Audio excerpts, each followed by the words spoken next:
ان باغوں تک پہنچنے کے لیے وسیلے کی ضرورت نہیں ہے. جو اللہ السمیع البصیر ہے، العلیم الخبیر ہے، فعال لما یرید ہے، علیم بذات الصدور ہے، سینوں کی بیت جاننے والا، سمیع بصیر، ہر کسی کے سننے والا.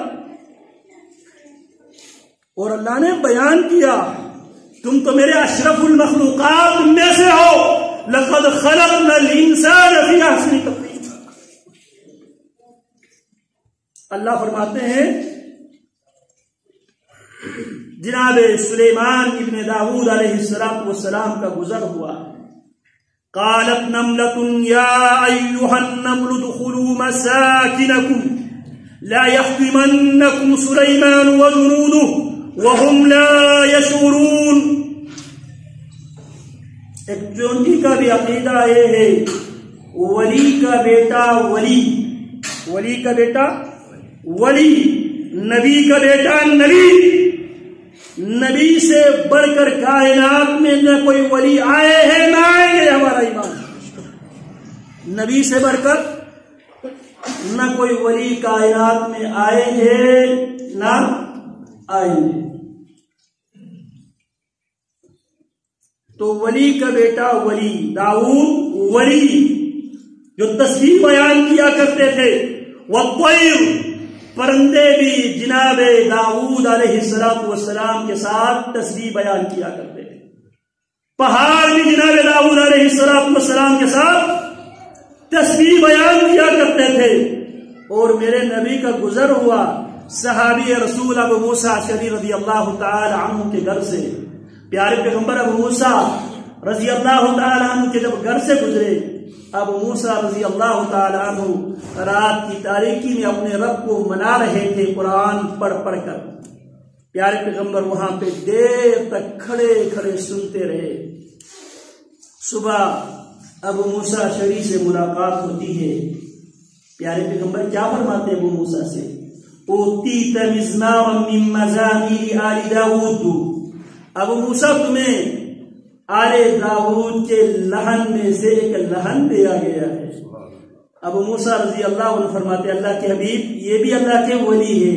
انبیاء کے بعد صحابہ ولی ہے. اللہ اکبر کبیرہ. نہ انبیاء غیب کے علم رکھتے ہیں اور نہ صحابہ غیب کے علم رکھتے ہیں.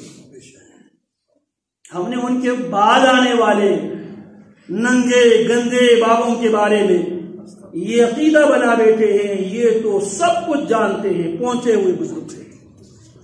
لہم قلوب لا یفقہون بہا، دل ہے دل سے حق بات کو سمجھتے نہیں. میرے نبی پاک، نبی پاک، نبی کی شریعت پاک. پاکی میرے نبی نے الطہور شطر الایمان. اور ہم اس ننگے گندے بابے جو پاک بھی نہیں ہے، اگر وہ مرفوع قلم ہے، یہ بات ہم وضاحت کر دیتے ہیں، اگر وہ مرفوع قلم ہے، اگر عقل کی نعمت سے محروم ہے تو ان پر شریعت کی طرف سے کوئی پابندی نہیں ہے. نماز کی پابندی نہیں، روزے کی پابندی نہیں ہے سوائے زکوٰۃ کے. زکوٰۃ کے علاوہ تمام شرعی امور کے وہ مکلف نہیں ہے. لیکن اس کا یہ مطلب نہیں ہے وہ آپ کے مشکل کشا بن جائے، وہ آپ کے حاجت روا بن جائے، آپ کی مشکلیں وہ حل کر دے، آپ کی حاجت کی وہ حاجت روائی کر دے. تو ایک چونٹی کا بھی عقیدہ یہ ہے لا يحطمنكم سليمان وجنوده، کہیں سلیمان اور اس کی فوج تمہیں کچل نہ دے. وجہ وہم لا یشعرون، چونٹی کا عقیدہ ہے پیغمبر کا بیٹا پیغمبر، ولی کا بیٹا ولی، نبی کا بیٹا نبی بھی غیب نہیں جانتا. سلیمان علیہ السلام نکلے تھے استسقاء کے لیے، اللہ سے یہ مطالبہ کرنے کے لیے نکلے تھے اللہ ہم قحط سالی کے شکار ہیں، خشک سالی کے شکار ہیں، اللہ ہم تیری رحمت کے محتاج ہیں. اللہ بارش برسا دے. سلیمان کو اس کام کے لیے نکلے تھے. تو سلیمان علیہ السلام اپنی فوج سے اپنے ساتھ جانے والوں سے کہتے ہیں واپس چلو, اب مزید تمہیں مانگنے کی ضرورت نہیں ہے. ایک چونکہ اللہ رب العالمین سے دعا کر رہی تھی, اللہم انا خلق من خلقک,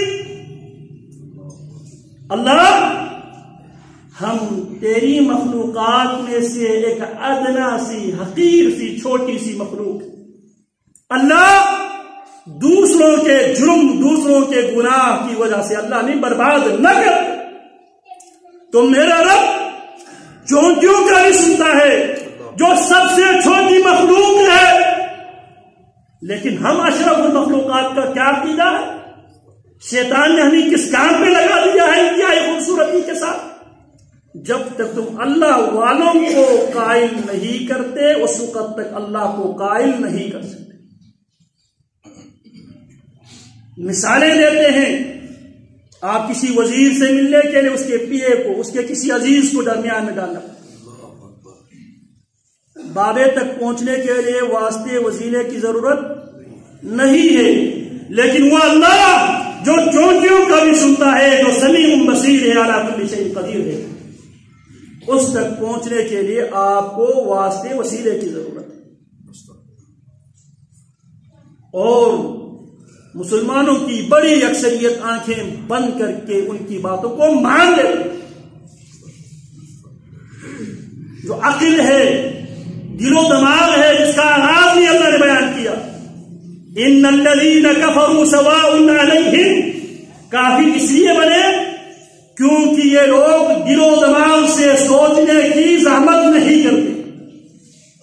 جس بابے کو آپ نے خود کپڑے اتار کر غسل دے کر کفن پہنا کر چارپائی پہ رکھ کر کندھا دے کر قبر میں اتار کر مٹی تلے دفنا کر آئے ہیں, نہ وہ اپنے کپڑے اتارنے کا پر قادر ہے, نہ وہ اپنے غسل کرنے پر قادر ہے, نہ وہ اپنی قبر تک چلنے پر قادر ہے, نہ وہ اپنے قبر پہ لیٹنے پر قادر ہے, نہ اپنے قبر کے اوپر مٹی ڈالنے پر قادر ہے.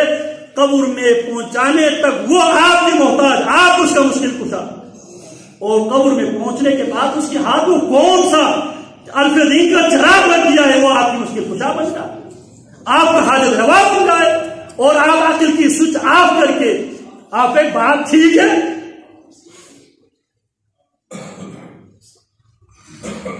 ختم اللہ علی قلوبہم, اللہ نے مہر لگا دی. کیوں؟ اللہ نے عقل دیا تھا, وَجَعَلَ لَكُمُ السَّمْعَ وَالْأَبْصَارَ وَالْأَفْئِدَةَ, رب نے دل و دماغ کو اس لیے دیا تھا دل و دماغ کے ساتھ اپنے رب تک پہنچے.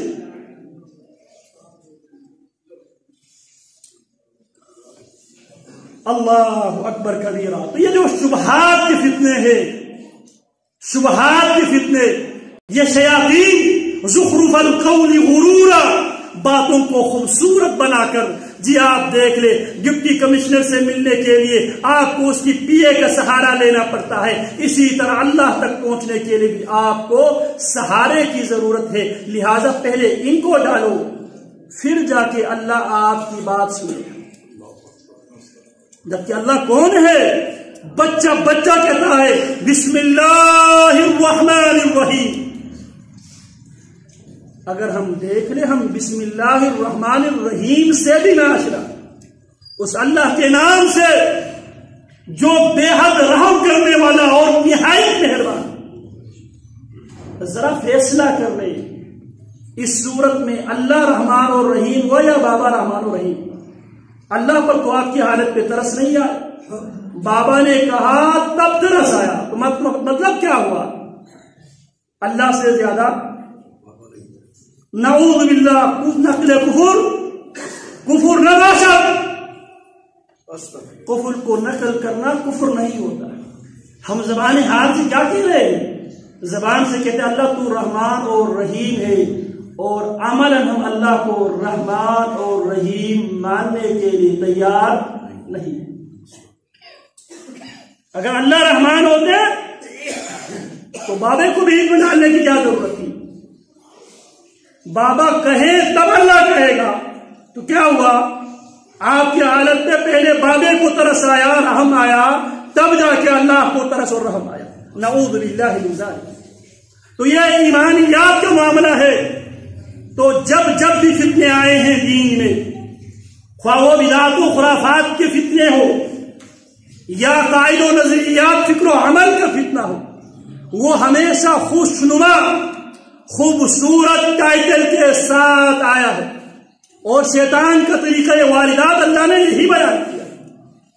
اس نے رب سے وعدہ کیا ہے وَلَآتِيَنَّهُم مِّن بَيْنِ أَيْدِيهِمْ وَمِنْ خَلْفِهِمْ وَعَنْ أَيْمَانِهِمْ وَعَنْ شَمَائِلِهِمْ وَلَا تَجِدُ أَكْثَرَهُمْ شَاكِرِينَ۔ میں آگے سے بھی آؤں گا، پیچھے سے بھی آؤں گا، دائیں طرف سے بھی آؤں گا، بائیں طرف سے بھی آؤں گا۔ کیسے؟ یوحی بعضهم الی بعض زخرف القول غرورا، باتوں کو